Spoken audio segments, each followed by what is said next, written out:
दुर्लभ कश्यप को बदनाम कौन कर रहा है? दुर्लभ कश्यप की मौत के बाद उज्जैन शहर में माथे पर गोल टीका, बड़े बड़े बाल, गले पर काला गमछा लगाकर चलने वाले बदमाश कौन है और दुर्लभ कश्यप के ड्रेस कोड के जैसा उनका ड्रेस कोड क्यों है?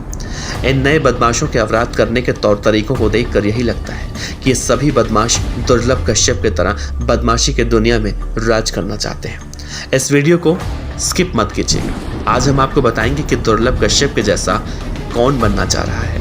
इस वीडियो को शुरू करते हैं। अगर हम आपसे पूछें कि आप 15 से 16 साल में जब थे तो आप क्या करते थे, तो आप सीधी सी बात बताएंगे कि आप उस समय पढ़ाई कर रहे थे और जीवन में कुछ आगे बनना चाहते थे। लेकिन आज हम आपको जिन लोगों के बारे में बताने जा रहे हैं वो लोग 15 से 16 साल की उम्र में कुछ बनना तो चाहते हैं, लेकिन वो जो आप नहीं बनना चाहते, आप ही नहीं बल्कि कोई नहीं बनना चाहता, गैंगस्टर। न जाने क्यों ऐसे ही लोगों को लगता है कि गैंगस्टर बनना बहुत आसान होता है और गैंगस्टर बनने के बाद जिंदगी बहुत आसान हो जाती है। लोगों को लगता है कि गैंगस्टर बनने के बाद पूरे शहर में इनका भौकाल होता है।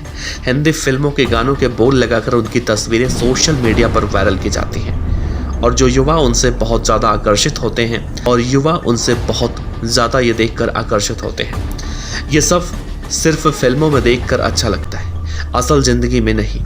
असल ज़िंदगी में जब किसी के साथ इस तरह की कोई घटना होती है वो कितनी भयावह होती है, इस बात का अंदाज़ा शायद इन लोगों को नहीं है जो इन रास्तों पर चल निकले हैं।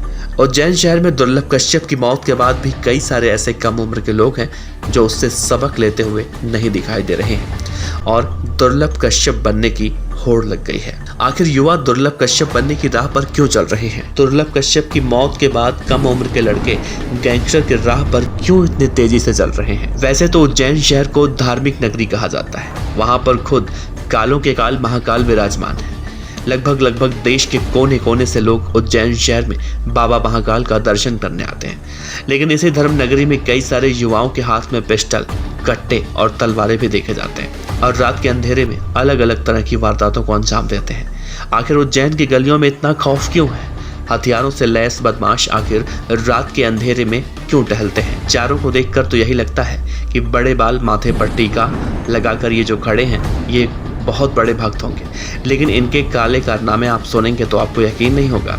इनकी उम्र महज 18 से 20 साल की होगी, लेकिन इन 18 से 20 साल के उम्र के लड़कों को हथियार किसने थमाए?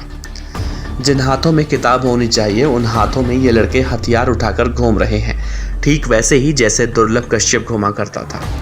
मीडिया रिपोर्ट के मुताबिक ये बदमाश राह चलते लोगों के माथे पर कट्टा अड़ा देते हैं।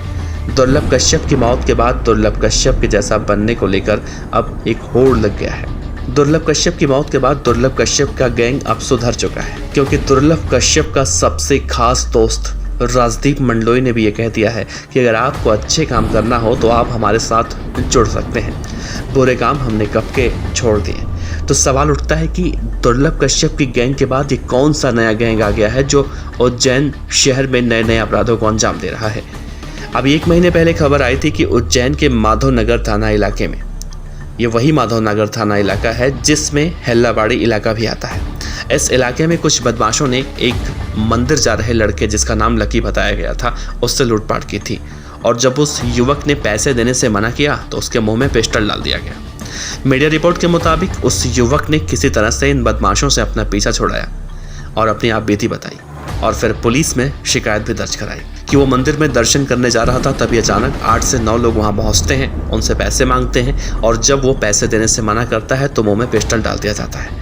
उस दौरान पीड़ित ने जिन लड़कों के नाम बताए थे उनमें अनमोल सिसोदिया, नीलू संगत, गोलू गुच्ची और उनके साथ कुल 8 से 9 लोग थे। इस मामले में जांच अधिकारी ने इस बात की पुष्टि भी की थी कि इस तरह की घटना यहाँ पर आए दिन हो रही है। पुलिस ने कहा था कि जो अनमोल सिसोदिया नामक अपराधी है उस पर कुल 8 से 9 आपराधिक मामले दर्ज हैं और फिर उसे गिरफ्तार कर लिया जाता है। फिलहाल अनमोल सिसोदिया तो जेल में है और उसके साथियों के बारे में अब कोई अपडेट नहीं आया है। लेकिन जिस तरह से सोशल मीडिया का इस्तेमाल उज्जैन शहर में गलत तरीके से कम उम्र के बदमाश कर रहे हैं उसे देखकर तो यही कहा जा सकता है कि ये सभी बदमाश गैंगस्टर दुर्लभ कश्यप की राह पर चल निकले हैं। लेकिन दुर्लभ कश्यप की तरह कोई ना बने इसके लिए पुलिस पूरी मुस्तैदी के साथ इन सभी बदमाशों पर नकेल कसना शुरू कर चुकी है। सवाल उठता है कि जिस तरह दुर्लभ कश्यप सोशल मीडिया पर फेमस हो रहा है, क्या इसी की वजह से उसे देखकर लोग इस तरह से जराइम की दुनिया में एंट्री मारने पर तुले हुए हैं और आए दिन बड़ी बड़ी वारदातों को अंजाम भी दे रहे हैं। आपको क्या लगता है? आप अपने सुझाव नीचे जरूर दीजिएगा।